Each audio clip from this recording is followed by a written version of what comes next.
오늘 여러분과 함께 나눌 말씀은 우리가 지켜야 할 기준, 우리가 지켜야 할 기준이 무엇인가 그것을 살피며 은혜를 나누시는 이 밤이 되시기를 바랍니다. 여러분, 신앙생활을 하면서 굉장히 위험한 것이 하나 있습니다. 그것은 기준을 제대로 세우지 않고 사는 그런 것일 것입니다. 신앙생활의 기준이 무엇일까요? 아니, 믿음의 사람이 살아가는 데 있어서 기준으로 세워야 할 것은 무엇일까요? 나의 판단일까요? 국가의 법일까요? 아니면 다른 사람들이 인정해 주느냐 안 해 주느냐? 여러분, 무엇이 진정한 기준이 되어야 되겠습니까? 오늘 말씀, 우리가 지켜야 할 기준이라는 제목을 가지고 삶의 기준을 바로 세우시기를 주님의 이름으로 축원합니다. 오늘 본문은 사사 입다 이후에 입산과 엘론과 압돈이라는 사사를 소개하는 내용입니다. 지금까지 12장 이전의 사사들을 보면 이렇게 좀 사이클이 있었습니다. 범죄, 부르짖음, 징계, 구원이라고 하는 그런 사이클 속에서 그렇게 활동을 했습니다. 그런데 지금 오늘 본문 우리가 읽었던 입산과 엘론과 압돈은 이상하게도 그런 사사기에 나오는 그런 사이클이 보이지가 않습니다. 그냥 사사가 되었다고만 기록하고 있습니다. 그 어디에도 이스라엘을 구원했다 이런 내용이 그 내용 속에 담겨 있지 않습니다. 입산부터 우리 한번 살펴보겠습니다. 우리 8절부터 10절까지 함께 읽겠습니다. 시작. 그 뒤를 이어 베들레헴의 입산이 이스라엘의 사사가 되었더라. 그가 아들 30명과 딸 30명을 두었더니 그가 딸들을 밖으로 시집 보냈고 아들들을 위하여 밖에서 여자 30명을 데려왔더라. 그가 이스라엘의 사사가 된 지 7년이라 입산이 죽음에 베들레헴에 장사되었더라. 아멘. 아마도 보면 이 입산은 사사라는 위치를 이용한 무슨 그 결혼 동맹을 통해 가족 권력 기반을 구축한 것이 아닌가. 사사 이전에도 좀 그랬고 사사 이후에도 좀 그러지 않았는가 그렇게 보입니다. 아들 30명, 딸 30명을 두었는데 모두 결혼을 통해서 그의 리더십을 강화시킨 것으로 그렇게 보여집니다. 60명이잖아요. 거기에 사위 30명이 더하여지면 장정만 60명인 어마어마한 그런 그 집안이 되는 것입니다. 그러다 보니 어쩌다 사사가 된 것은 아닐까요? 그가 7년을 통치하다가 죽었다고 했습니다. 물론 하나님이 세우셨다고 보아야 하겠지만, 여러분, 예수님 당시도 보면 대제사장이 2명이 세워지는 등 인간적인 힘이 작용하는 것 또한 여러분 이렇게 사람이 세워지는데 무시할 수 없는 일입니다. 그 다음 사사 엘론이 나옵니다만 10년 이스라엘을 다스렸다는 말 이외에는 아무런 언급이 없습니다. 그리고 이어 사사 압돈이 나오는데 아들 40명과 손자 30명을 둔 것으로 보아서 그 역시 족장으로서 힘을 키워오지 않았나 그런 생각이 듭니다. 이미 왕처럼 후궁들을 거느리고 살았던 것으로 보이고 거기다 나귀를 탔다는 것은 그가 왕조를 세우려 한 것이 아닌가 싶을 정도입니다. 그렇게 사사가 된 지 8년 후에 죽었습니다. 여러분, 이들 모두 이스라엘을 구원했다는 그런 기록이 없는 그런 사사라는 것을 볼 때, 여러분, 사사지만 정말 이 사람들이 하나님이 세우신 사람들이 맞나? 제가 볼 때는 아닌 것 같아요. 왜냐하면 그 이어지는 내용, 그 사사기 13장 1절을 보면은 그들이 하나님 보시기에 얼마나 악했었는가를 여러분 그 다음 13장 1절을 통해서 보여주고 있기 때문입니다. 우리 사사기 13장 1절 함께 읽겠습니다. 시작. 이스라엘 자손이 다시 여호와의 목전에 악을 행하였으므로 여호와께서 그들을 40년 동안 블레셋 사람의 손에 넘겨주시니라. 아멘. 보니까 여호와의 목전에서 악을 행했다고 했습니다. 이 표현은 사사기에 계속하여 언급되는 지적입니다. 사사기 2장 11절에 보면 이스라엘 자손이 여호와의 목전에 악을 행하여 바알들을 섬기며, 3장 7절에서는 이스라엘 자손이 여호와의 목전에 악을 행하여 자기들의 하나님 여호와를 잊어버리고 바알들과 아세라들을 섬긴지라. 3장 12절에도 4장 1절에도 6장 1절도 그리고 10장 6절에도 계속 이 내용이 나옵니다. 한번 10장 6절 같이 읽겠습니다. 시작. 이스라엘 자손이 다시 여호와의 목전에 악을 행하여 바알들과 아스타롯과 아람의 신들과 시돈의 신들과 모압의 신들과 암몬 자손의 신들과 블레셋 사람들의 신들을 섬기고 여호와를 버리고 그를 섬기지 아니하므로. 여러분, 이렇게 보니까 여러분 이 말씀을 통해서 죄에 대한 기준이 좀 필요하지 않나 이런 생각이 듭니다. 여러분 보면 그 목전에 여호와의 목전에 악을 행하였다고 하는 그런 내용들을 이렇게 보면서 여러분 사사기에 대한 평가 가장 대표적인 평가가 있다면 그 대표적인 사사기를 대표하는 그런 이스라엘의 상태를 그렇게 규정해 주는 그런 구절이 있다면 사사기 17장 6절일 것입니다. 한번 그 사사기 17장 6절 같이 읽겠습니다. 시작. 그때에는 이스라엘에 왕이 없었으므로 사람마다 자기 소견에 옳은 대로 행하였더라. 아멘. 여기서 왕이 없었으므로라는 말씀이 여러분 인간 왕을 가리키는 것일까요? 말 자체는 제도적으로 지금 왕권이 없었으니까, 지금 왕정 정치가 아니었으니까 왕이 없는 시대인 건 맞습니다. 그래서 왕을 요구했던 것도 맞습니다. 그렇지만 여러분 영적으로 볼 때 그 왕은 신정 정치, 하나님의 통치를 거부했다는 것이 더 정확한 그런 그 해석일 것입니다. 그러다 보니까 각자 자기 소견에 옳은 대로 행하였다. 이스라엘 백성들을 보면 왕이 없이, 한마디로 자기들의 우두머리가 없이 그 자기 멋대로 자기 소견에 옳은 대로 그렇게 행하였다라고 평가하는 것입니다. 그것이 하나님 보시기에 악했던 것입니다. 그래서 사사기 저자는 여호와의 목전에서 악을 행하였다는 말을 반복하여 이렇게 강조하고 있습니다. 그렇다면 여러분 죄에 대한 그 기준을 정할 필요가 있을 것입니다.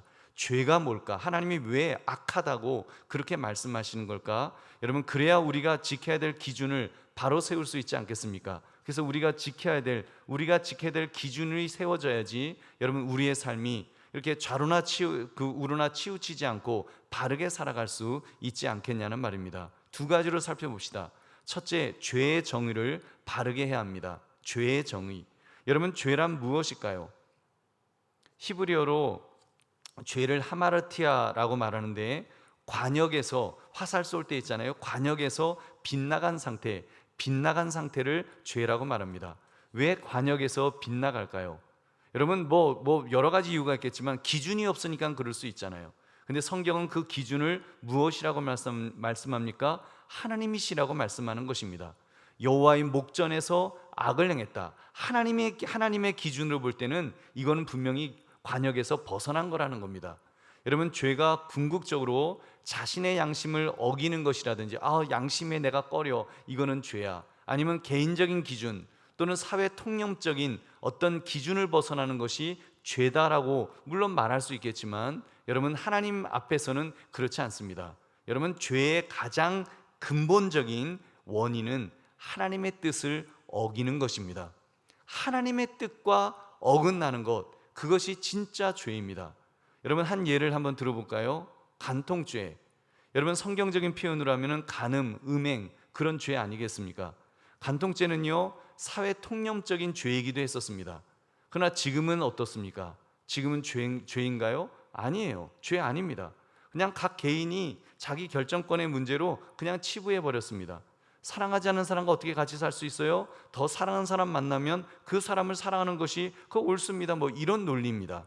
여러분 그럼 양심은 어디를 따라간 것 같습니까? 어디를 따라갈 것 같아요?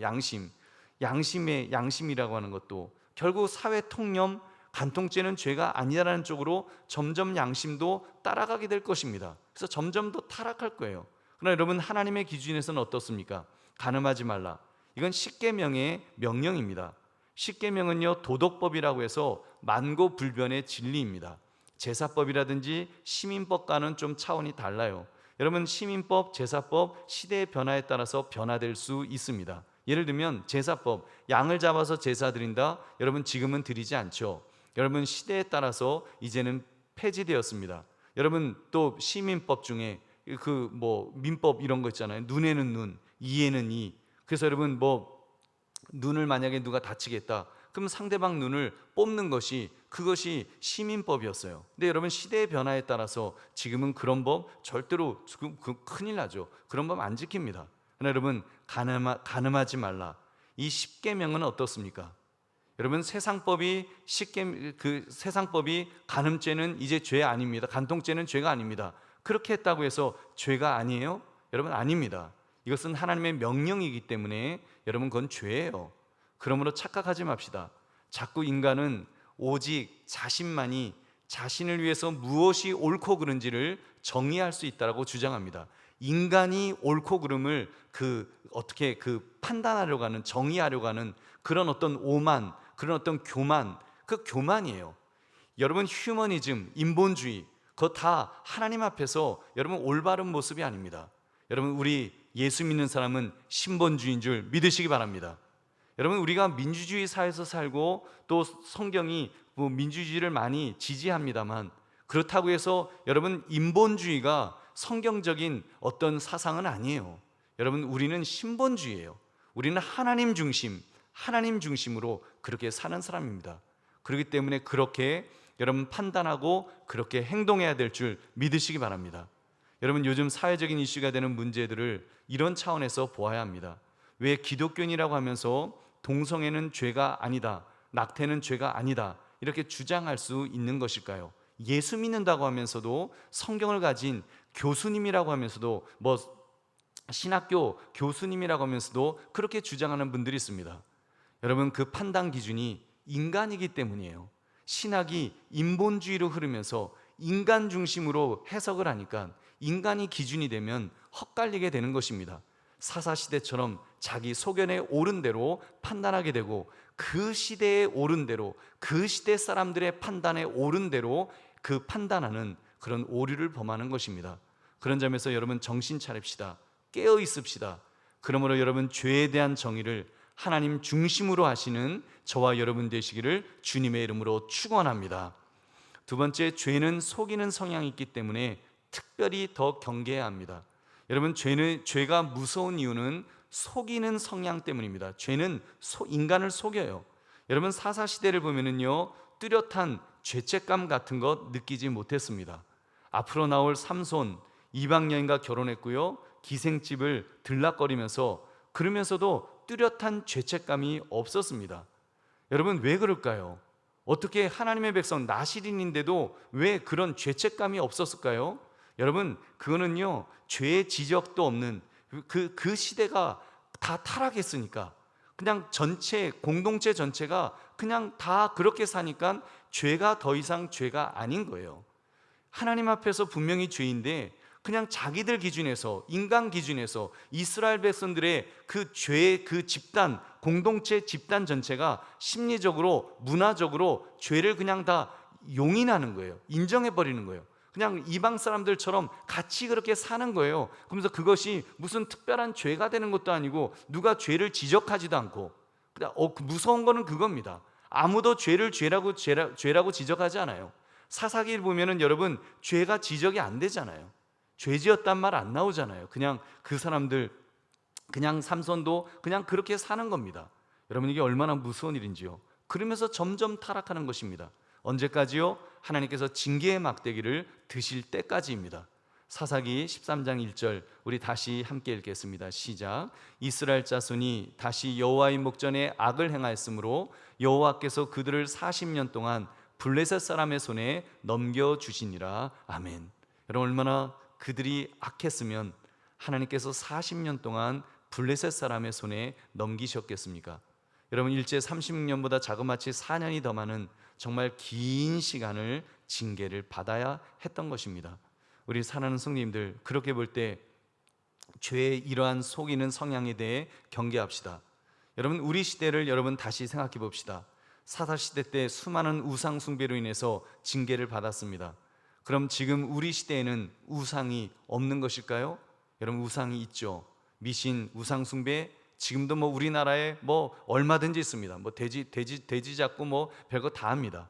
여러분, 그런 우상이 아니라도 여러분, 예수 믿는 사람들조차도 사실은 우상 숭배가 우리 안에도 있을 수 있습니다. 예를 들면요, 정말 자녀 사랑, 자녀가 여러분 그 자녀 사랑이라고 하는 거 굉장히 좋은 거죠. 내 자녀를 정말 부모로서 사랑하는 거, 하나님이 주신 생명 그 선물을 내가 잘 많이 사랑하는 거 너무너무 중요한 가치고 하나님한테 칭찬 드릴 만한 그런 일입니다.